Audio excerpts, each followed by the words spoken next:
by order of the Overseer Council. The following file describes a Maxer-class anomalous entity.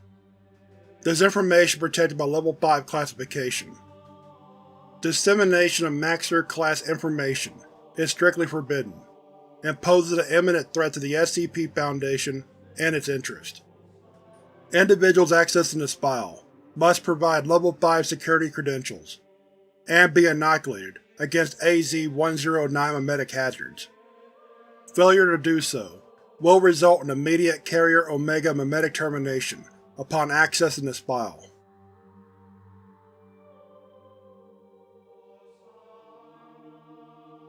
Life signs detected. Memetic inoculation ascertained. Welcome, Overseer. Item Number SCP-001. Object Class Maxer. The Maxer classification was codified in 1981 by the Foundation's Containment Committee in conjunction with the Overseer Council, the Site Directors Council, and the Foundation Ethics Committee. Until such time that the Maxer class was codified, SCP-001 was classified as neutralized, and the Maxer class was created to replace its improper classification. See Classification Committee Records CA-10931. Relevancy of the neutralized classification in non-standard applications, and CA-10945. Proposal, Maxer class. Special Containment Procedures. Information on the relevancy of SCP-001 to the related anomalous objects are to be omitted from the respective objects' documentation. While connections with the Church of the Broken God can remain available, the origins of the items are to be omitted or obfuscated. The inactive component of SCP-001 is to remain in its current location, and any shipping or diving is forbidden in that area. Civilian discovery of SCP-001 is to be suppressed, and amnestics are to be utilized in order to maintain classification. Persons affiliated with the Church of the Broken God who make active attempts to seek out the inactive component of SCP-001 are to be taken into Foundation custody and questioned. Information pertaining to SCP-001, whether physical or digital, is to be confiscated and contained. The inactive component of SCP-001 is expected to remain inanimate. However, should SCP-001 experience spontaneous reanimation, all active Mobile Task Force units at nearby Site-27, Site-44, Site-90, and Site-101 are to be assigned to active countermeasures. Should this event, currently designated as 001 Apotheosis event, occur in the modern world, it is believed that current means of information suppression would be insufficient. It is likely that a 001 Apotheosis event would result in an SK-class Broken Masquerade scenario, and likely following that, an XK-class End-of-the-World scenario. SK-class scenarios will automatically trigger a backup of all sensitive Foundation information to maximize security data servers within self-contained deep well sites, currently 117, 118, and 119. All non-essential personnel will receive mandatory amnestic treatment, and all major regional sites will go into a state of extended lockdown. Within current models, this state is indefinite.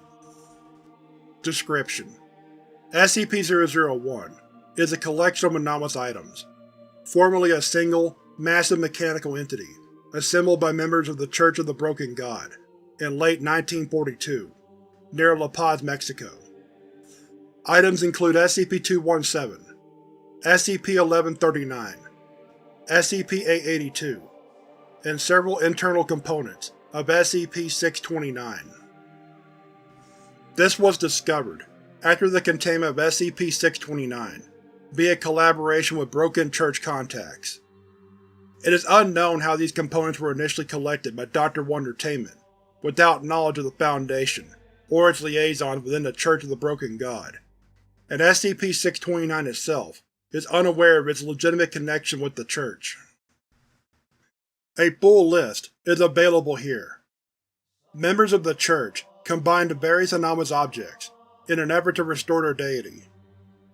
Upon activation, SCP-001 reportedly began to integrate metallic objects into itself, while actively seeking other anomalous objects.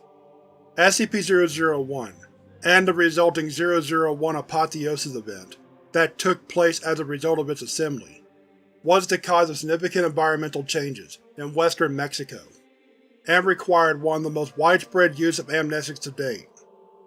Post-event, the active components of SCP-001 were taken to Foundation sites for containment, while the inactive component of SCP-001 remained on the bottom of the Gulf of California at approximately 23.807269-108.418369.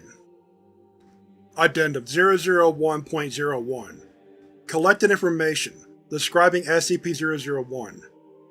Transcription of statement by Father George Castillo, August 1945. Fernand was the first, I think. The first who contacted me after they had found the heart. The way they described it, the fervor that was in their eyes, it captivated me, and I knew then, that they had done it. I went to meet with Anthony and Salvador the weekend after my sister's confirmation. When they showed it to me, I was taken aback. It was little more than a pile of gears, pistons, ticking pieces of clockwork, and lubricated metal parts, all dutifully churning along without a power source. Within it I saw the heart, just as they described. It spoke to me, not like you and I would speak to each other, but with images, and feelings, and pain.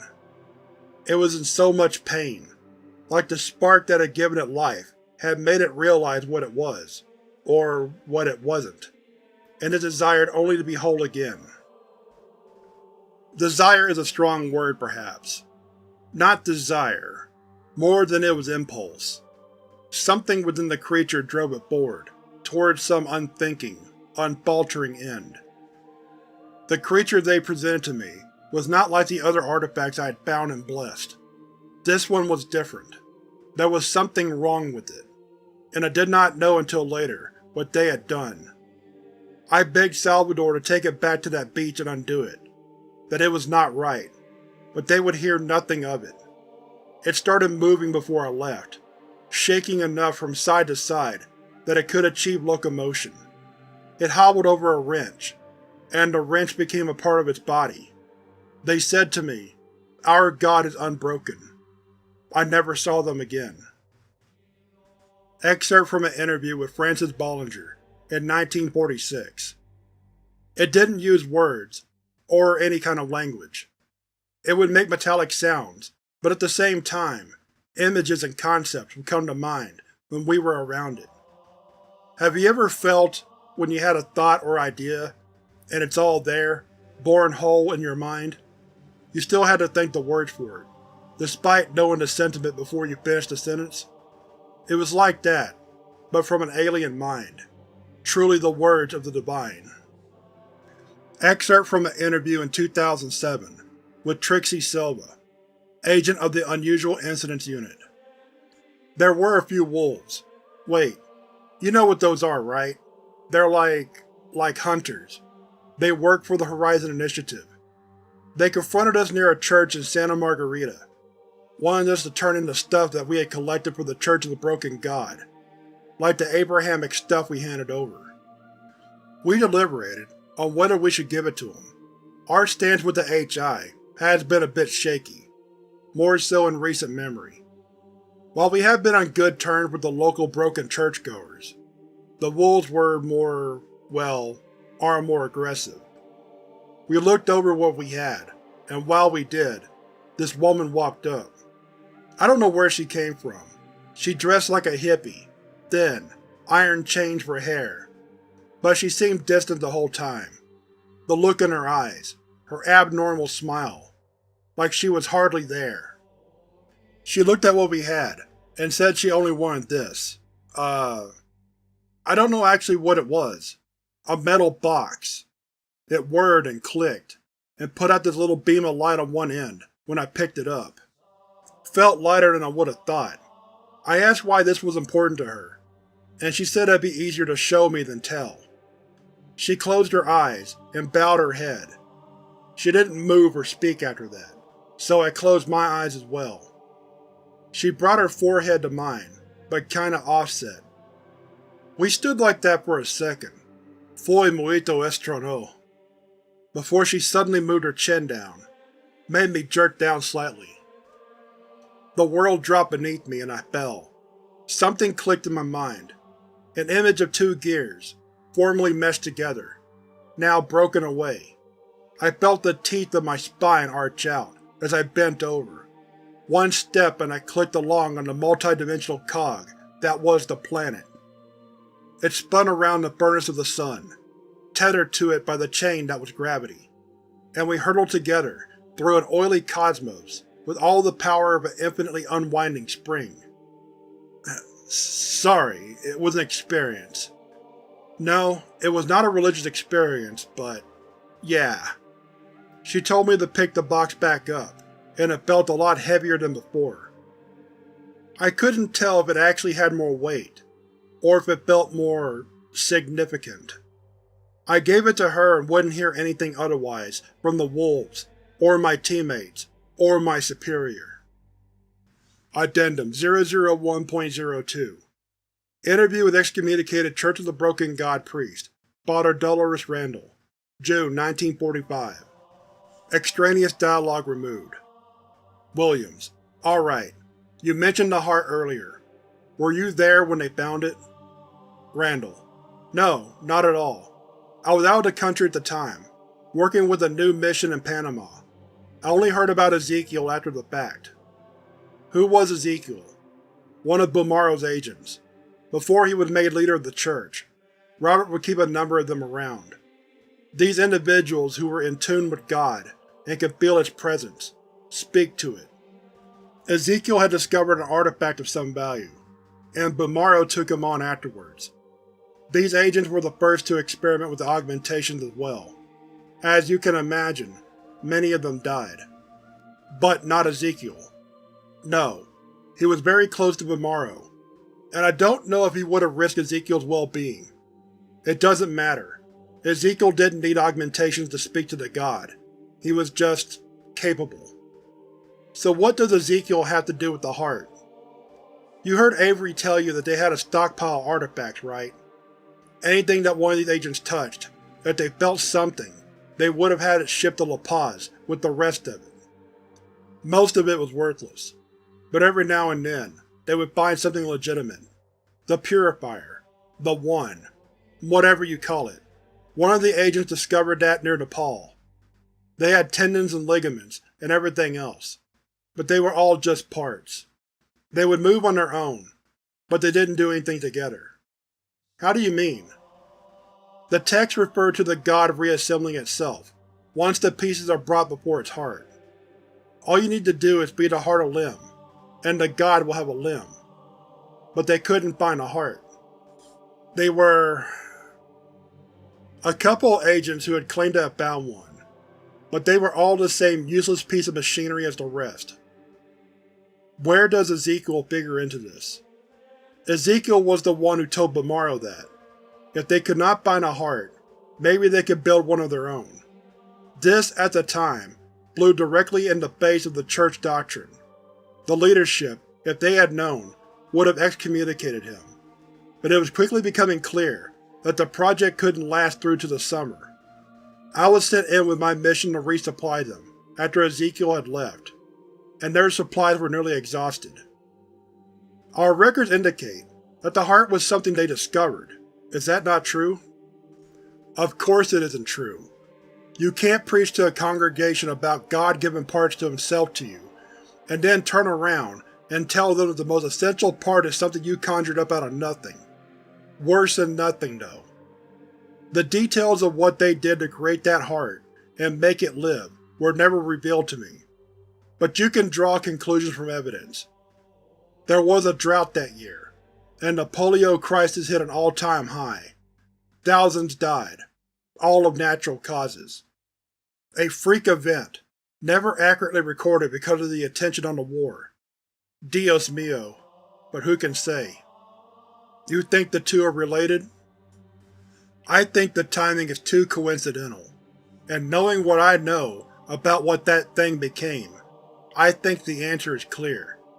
That was not the heart of God, Agent. That was something altogether different. Extraneous dialogue removed. Addendum 001.03 Recovered video transcript. November, 1942. Shot begins on a destroyed home. The wreckage centered around a garage. Metal fragments and strips of rubber trail down the driveway and onto the asphalt, and go down the street. Pieces of various automobiles are strewn across the street and sidewalk. The trail leads to SCP-001, which is integrating a truck into its chassis. SCP-001 continues to the nearest house, where it begins consuming the gutters. Residents of the area flee the scene, several injured by discarded shards of glass and twisted metal discharged by SCP-001. Lights produced from various parts of SCP-001's body focus on the various prone figures. A section along the undercarriage of SCP-001 alters and drops away from the main body, which continues down the street in search of more sources of material. The ejected subsection continues alterations, forming a vertical pod somewhat resembling a human spine and ribcage. Pod collapses in various areas, the rib-like protrusions extending outward, as the rest of the pod changes into a humanoid form, roughly 3 meters tall. Light is produced from the head, which is focused on a nearby civilian. The metal humanoid picks up the civilian, who appears to be dead, and places it into a small chamber between the humanoid's ribs. The ribs vibrate as the humanoid approaches a second civilian, who is attempting to crawl away. She attempts to struggle as the humanoid lifts her and places her inside its chest cavity. The humanoid turns away from the camera to approach a third civilian, and what appears to be the woman's dismembered hand falls to the floor. A growth on the humanoid's back slowly expands as it continues to gather bodies, the body of the humanoid decreasing in size as it does so. By the sixth consumed body, the growth is larger than the humanoid, and it is unable to continue bipedal movement. The limbs recede into the body, and the ribs extend to allow it to scuttle onto the roof of a nearby house. It remains in place for 20 minutes. The bulbous exterior cracks, and is torn away from within, revealing 3 humanoids. They each appear to be symptomatic of SCP-217, and exhibit physical characteristics of the 6 captured civilians. 1. A female with chains extending from its scalp shakes another, which appears to be dead. The third, a male with clockwork limbs, examines itself before jumping from the roof, landing on its stomach. It does not appear to be damaged by this, which seems to cause it distress. It then pursues SCP-001, which is consuming another vehicle farther down the street. The female humanoid notices the camera crew. It begins to wave, but quickly stops. It looks towards SCP-001 before jumping into the backyard, and out of the camera's view. Addendum 001.04 Tape phone conversation with Robert Bumaro. Note: the following is audio from a tape phone conversation between an agent of the Church of the Broken God, name unknown, and Robert Bumaro. The call was recorded in December of 1942, and was collected by Foundation personnel during a raid on a church stronghold in 1966. Hello? That's you, Father. Dimitri? No. Oh, of course. Bless you, child. How is the little lord? Stronger every day. We had to move him from the back of our office into a warehouse nearby. He's being fed? As you required. Good. When will you be moving to Penasco? Within the week. We are only waiting for the next train. It may need to be sooner. There was a raid in La Paz 2 weeks ago. 3 of our men have not been accounted for. There is a growing Foundation activity nearby. Father? Father? Tomorrow. expecting them to head north, but they've come west instead. A minor setback. What about the safe house? There are nearly 100 other artifacts there, and... Minor setback. They don't know where it is, and even if they did, that isn't their priority right now. Their eyes, and the eyes of the rest of the world, are in Europe. As their gaze settles there, they will not realize our accomplishment until they are powerless to stop him. That was, something else I needed to ask you, Father. Yes? Our god is ravenous. We cannot seem to satiate him. The supplies we were given are not. What is the issue? Father, the Lord is eating its own housing. We cannot convince him to stop. He cannot be reasoned with. It's nonsense. The heart of the devout may speak directly to our God. Can you not hear his words when he reaches out to you? Do you not feel the machine moving inside of you? Or do you need more proof other than the living, breathing God before your own eyes? No, Father, it is not that. It is... I will hear nothing of it.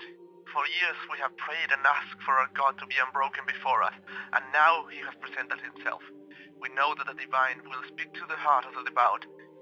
If you're telling me that there are none among you who are devout enough to commune with our Lord, tell me now so you can be replaced. Our faith is strong, Father. Please forgive my insolence. I am only misguided. See to yourself, then. I worry for your faith. Have one of your brothers, one who is stronger than you. Have him speak to the Lord and tell him the necessity for secrecy. Our Lord will understand, no doubt. The unbroken God is a reasonable God. Yes, bless you, Father. Bless you, child. Addendum 001.05 Escalation Report, December 1943. The following is an interview conducted with Foundation Commander Mark Peterson of Site-74. The Director, who, prior to the 001 Apotheosis event, was stationed in Mexico City, was on-site with Foundation personnel in La Paz during the event. Director Cornwell. Start again from the top. We're recording now. Commander Peterson. Alright. The first reports we got about church activity in Mexico were in 41, but it was all pretty minor at the time. We had just finished field operation near the border up north, and were preparing to move our assets to Atlanta for deployment to France. We had just gotten our orders to retrieve a series of sensitive objects that they didn't want to get into the hands of the Krauts, and they were going to move our entire division to get it done. Leadership wasn't sure that Roosevelt would make the call to move in enough time for us to blend in with the Americans, so we were going to have to go in separately. The whole thing was a mess. What kept you in La Paz? I was there on accident. One of our trains had taken the overland route to La Paz, probably to pick up some of the armaments we had there. Turns out that train was supposed to head north. So, all of a sudden, most of the leadership south of the Rio Grande is in La Paz, which, in retrospect, probably did us a lot of good, as far as the overall effort is concerned. When did you first hear about the 001 Apotheosis entity? Jesus, is that what they're calling it now? The machine, I guess. We first heard through the grapevine of increased activity in the area in… I guess it would have been a little over a year ago. We ended up in La Paz in October of 42, so yeah, that sounds right. The first concrete evidence we got that something was wrong was when a train of refugees? Seems kinda silly to call them that, but I guess that's accurate. They showed up in La Paz near the end of October, talking about how their entire town had been mulched. They didn't really elaborate much, just kept saying, La Maquina, La Maquina. You know, the machine. That's why we were calling it that, by the way. We had no idea what it was supposed to be. What about your first interaction with the entity? Well, the rails stopped running, if that's what you mean. We got word from the local authorities that there had been an accident up north, and that the trains weren't heading to the border anymore. It wasn't a huge issue for us, since we could have taken a couple of vehicles and headed east, until we hit one of the little towns at the foot of the mountains. Most of them were hooked up to a separate rail line entirely, and we could have gotten out that way. But the big stuff, the stuff that the train had been sent to La Paz for, couldn't just be moved. So we were going to wait it out. Then DeMarco had the bright idea to send a party up the rail line, to see where their holdup was, and see what we could do to clear it. He led the expedition himself. What happened to Agent DeMarco? You know damn well what happened to him, Bill. For the record. Fine. We didn't hear back from them after 3 days, and we were going to send the rest of the leadership east anyways, so they didn't have to wait. But then after 5 days, one of DeMarco's guys showed up at our camp. He was delirious, talking about the World Eater, and how the rest of the guys had gotten mulched. And they had, hadn't they? I know it wasn't as big then as it ended up, but it wasn't something to fuck around with. DeMarco. Are you alright? Yeah. He tried to kill it. He probably knew then, what we wouldn't find out until later, that we couldn't contain this thing. There wasn't a hole in the world big enough to put it in, or a box that it wouldn't eat its way out of. But it didn't matter for him, or anyone he went with. The machine didn't care. When did you first see it? December. Once we'd hunkered in, I was part of an expeditionary team that flew up there to get a good look at it. It was already… you saw what it did to that side of the country. I've never seen anything that big that could move. It was like a mountain of moving parts, blackening the sky as it burned through whatever it was shoveling into its chest. And it was small then. It was… I don't know. We all had XK event preparation training, but this went above and beyond anything we had trained for. It was an inevitability. We knew that we were going to die, and this thing was going to kill us. It was just a matter of when. Addendum 001.06 Collected Foundation Correspondences. Note: the following are excerpts from written correspondences by Foundation personnel stationed at La Paz, recovered from the temporary site in the wake of the 001 Apotheosis event. Names have been omitted. Dear I don't even know if this will get to you. None of the trains are running, but our commander says that we can still get letters out. I hope it does. I'd like you to read it. The skies down here have been dark for weeks. Smoke from up north every day makes it hard to breathe. They still don't have indoor plumbing here, and nobody but the other guys in our company speaks English. We still don't know what we're down here to do either. I keep hearing we're here to fix the rails, but why aren't we going north? Aren't the brakes in the rails up north? A man came into town today with damn near half of his face cooked off. He was like a dead man, didn't respond to anybody. He got towards the middle of town and collapsed. When he finally woke up in the infirmary later, he was delirious, telling a story about a machine the size of a mountain that spoke to you. Said there were people jumping out of their homes and running, just to throw themselves in it. Said they were shredded, like jumping under a lawnmower. Then he died, and nobody knows why. The mountains crumbled before our own eyes. We saw a figure rising through the smoke, slow and lumbering, but with terrifying momentum. It didn't crawl like a beast, or walk like a man, but was propelled forward by the turning of a million cogs, like an iron centipede. Its body extended upwards, into the smoke, higher than we could make out. Within its chest we saw fire, like the furnaces of hell. It came to the mountains north of us, and did not stop, or go around, but went through and devoured them. It reached out with a long pulsing arm, and pulled an entire village into its maw. I saw men leaping to their death as their homes were swept away, into the same inferno as the rest. And it howled, not just through the grinding of the gears and the churning of the machine, but in our minds. I could hear it in my heart. It was screaming. Directive: Central Command, Site-001, courtesy of Temp Site lost. La Paz in ruins. Mechanical entity contained. Massive geological alterations. XK avoided. Requesting amnestic support. Addendum 001.07 Interview with GOC Lieutenant Revenant. Note: the following is an excerpt of a post-event interview conducted with a GOC lieutenant, codenamed Revenant. The recording of the interview, and all transcripts thereof, were collected by Foundation agents during a negotiated information exchange in 1992. To date, the identity of Revenant is unknown. There is this story that gets told among Foundation agents, something that the grizzled veterans will tell the Greenhorns during the long nights of guard duty on some cell block or another. I don't know who started it, but I know they still tell it. It's been a half-century, and they still get it right. You can give them that much credit. They say, "Don't you know? The GOC killed God."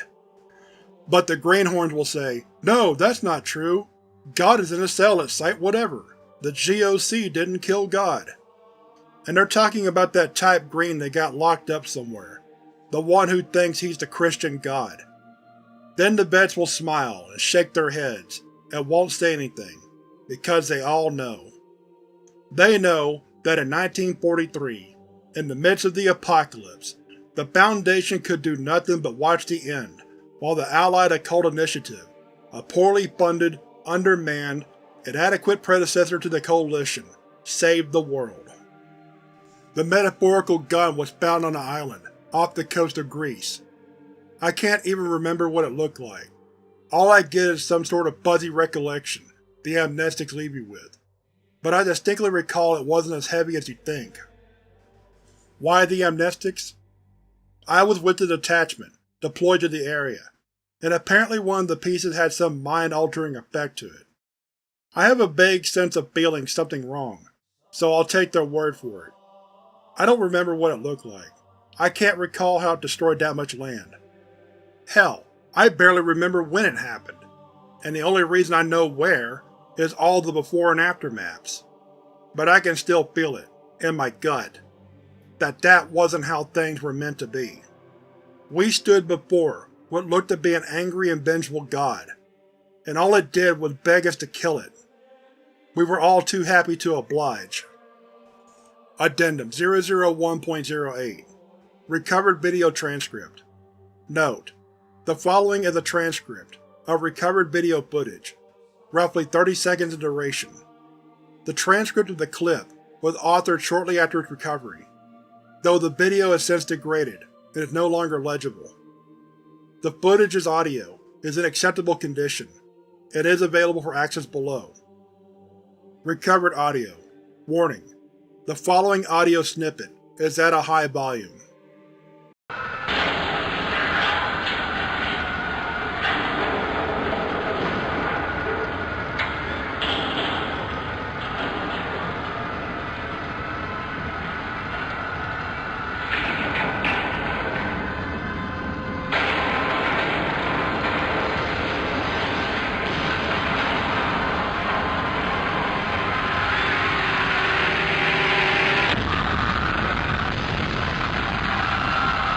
Addendum 001.09 Neutralization of SCP-001 On July 17, 1943, agents from the Allied Occult Initiative contacted Foundation directors stationed at La Paz, Mexico, and requested assistance with transportation towards the site of the 001 Apotheosis entity. Foundation operatives moved quickly to dispatch a plane to retrieve the AOI members. After arriving, the agents described a unique anomalous artifact they had in their custody, and how it might be used to slow the advance of the 001 Apotheosis entity. 3 days after arriving at La Paz, on July 24, 1943, the Allied Occult Initiative dispatched a single agent to the site of the 001 Apotheosis entity, with the anomalous artifact on their person. On the morning of July 25, 1943, as the 001 Apotheosis entity approached the shore of the Pacific Ocean, another massive, mechanical construct appeared overhead. Later classified as SCP-2399, and given an appropriate cover story for its Foundation file. The origin of this entity is currently unknown. Records of the event following the appearance of SCP-2399 are incomplete and likely inaccurate. The result of this engagement was the annihilation of SCP-001. SCP-2399 disappeared, and was later discovered in low Jupiter orbit in a state of disrepair, though the reason for this is currently unknown. The remaining inactive component of SCP-001, a massive unassembled group of machine parts, remains at the bottom of the Gulf of California. Upon removing SCP-882 from the inactive superstructure, the remainder collapsed and became wholly inert. Following the 001 Apotheosis event, a massive amnesticization of individuals in and around the area, now known as Baja California, took place. These efforts were aided by the quantity of thick, black smoke that accompanied SCP-001, and current historical records describe the event as the forest fire. Significant effort was made to adjust maps of the area, as well as relocate displaced civilians. Because of the need for a widespread amnestic regimen, several experimental neurotransformers were used, and because of their poorly understood side effects, it is estimated that no fewer than 2 million people across the world died in the decade following the 001 Apotheosis event.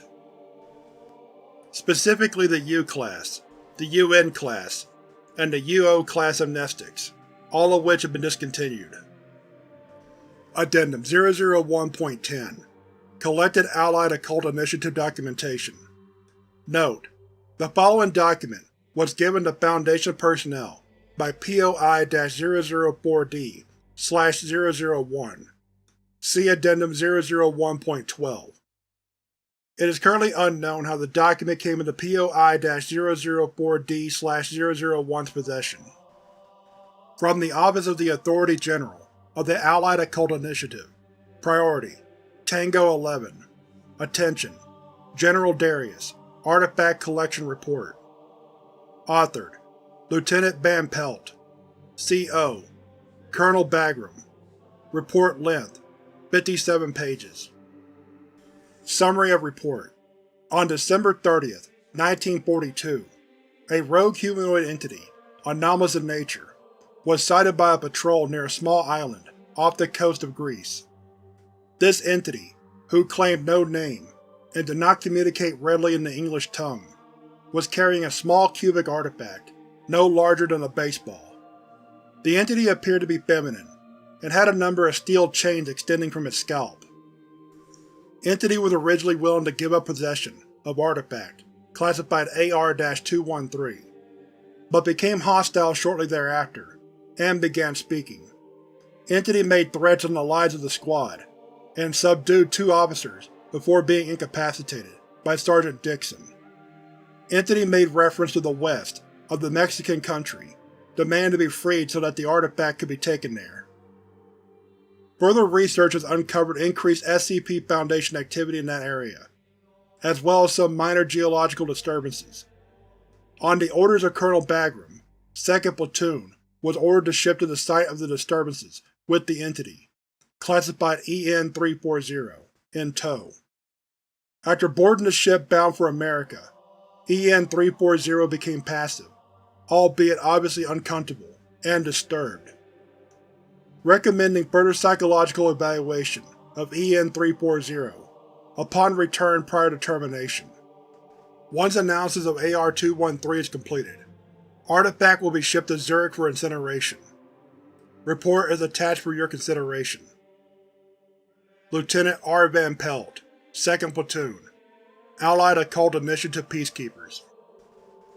Addendum 001.11 Agent Ruberson's Statement, January 1944. Note: Agent Aaron Ruberson was on-site during the collection of SCP-001 artifacts. As the most senior member of Foundation staff assigned to the collection effort, he was required to submit a post-event statement. This report was filed at Site-17, until it was added to the other classified material related to SCP-001. It is unknown whether any other vigils had knowledge of this report, or if any copies were made. The following is an excerpt from that statement. Well, we took what we could from the shores first. Little things, and gears and pulleys and pistons and things like that. A lot of it was garbage, but they were still twitching, and spinning and turning. They still had life in them. The small stuff sort of died off after a couple hours, but I heard some of the bigger pieces were still trending weeks later. Like cutting the head off a chicken. The important parts, the ones we knew were actual church artifacts, we managed to bag and get moved to the train in La Paz for transport. I counted, maybe 100 individual anomalous artifacts. Some of the boys at the train station joked they'd have to build a whole new site just to keep it all. We kept casualties low, fortunately. Mostly guys just being dumb around machinery, acting like it still couldn't take the arms off. Rodriguez got his hand crunched, and we had to help move him to the local clinic. I think we only had one death the entire time. One of the locals we hired to help dive down through the bay and get straps around the heart so we could pull it up. I didn't see it, but I heard about it. It said they found him with his head smashed between two moving pieces. It said it looked like he shoved it in there himself. But I don't know. I didn't see it. I did see the tags, though. You know, when a place manufactures something, and in order to identify where the part came from, they'll get a big piece of metal with a name on it and stick it to the side of the part? Well, we saw plenty of those on other parts, the stuff that they had collected while it was eating its way to the sea. But none of the church artifacts did, though. They all, buzzed along like everything else, but they weren't marked.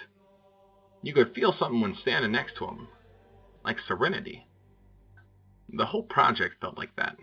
It felt calm, like relief. Except for the heart. When we finally got it out of the bay, we had to keep it on the shore for a day because of the weather. Some of the locals started to get itchy. Said they was hearing voices and wouldn't go near it. It didn't matter how much money we offered them. I had to wait to bring in more support from the base up north just to get it loaded on a ship. I don't know. I've seen all kinds of things. But my memetic resistance is pretty high. I had to pass a handful of tests just to get this assignment. Everything was clean. But I can't deny getting another kind of feeling around the heart. I don't know if I'd say I was hearing voices, but... Right, the tags. It was as we was leaving and loading it on the ship, I was going to take it north, that I saw them for the first time. I didn't even think to say anything then. It didn't even pass my mind until I started looking at some of the files. And then that ship crashed in the storm, and they lost the heart. And the whole time, I kept thinking about those goddamn metal tags. I realized it then, I think. That wasn't a church artifact, Johnny. They said, property of the factory. Due to the difficulty of close examination of SCP-882, these claims have not been verified. Addendum 001.12 Interview with POI-004D/001. Note: the following is an excerpt from an interview in 2009 with POI-004D/001, who claims to be part of a previously unknown sect of the Church of the Broken God. Contact was made with the cooperation of the Unusual Incidents Unit, who had interacted with POI-004D/001 as detailed in Addendum 001.01. So, tell me what you think you know. I see. Interesting. Well, you're not entirely wrong, and that's commendable in this day and age. There are a few key details I feel you may be overlooking, and you may be overvaluing information handed to you by a self-admitted amnesiac. Let me set the record straight. The GOC did not kill Yahweh, as they may so proudly proclaim, and that was not the broken god it destroyed. It was a piece of it, surely, but would you show me a camshaft and call it a car? Oh, so you had some parts together. An engine perhaps, but not a car. God is much simpler than that. God is everything, from the biggest star to the smallest particle. Each tiny part, completely insignificant on their own, doing whatever it is they're meant to do, meshing together, gnashing at each other, all a part of a cosmic machine. The machine aspect was, at some point, likely simply a metaphor, an idea. But, as I am sure you know, ideas are powerful. They make things from nothing, or change things already there. And with a small spark of the divine, a symbol becomes real. Have a planet with as much life as there is here, you generate a lot of ideas. And you may ask me, why is it called the Broken God? There are a few possible answers. Something as simple as translation issues. Reinterpretations made physical by the devout. Is broken simply a poor translation of some more nuanced word?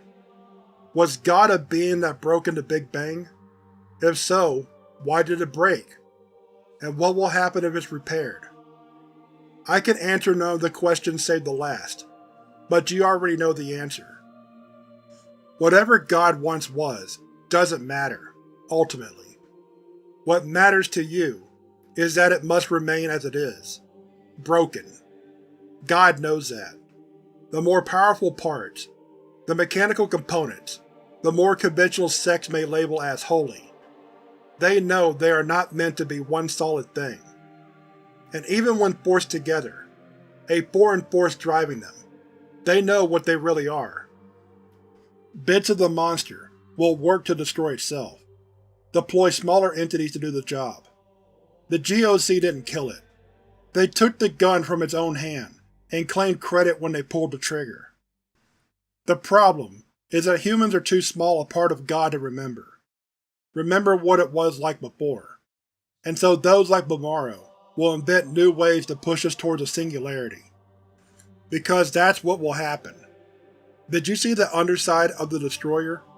It was damaged even before the encounter in 43. And if you look very closely, you might have seen the scars were getting closer and closer to the power core. It even managed to damage whatever let it slip between the layers of reality this time. Eventually the monster will win. It will destroy the destroyer, devour it, and with its power, consume everything. And I mean everything. God will return to being one Gestalt being, a singularity, and then break.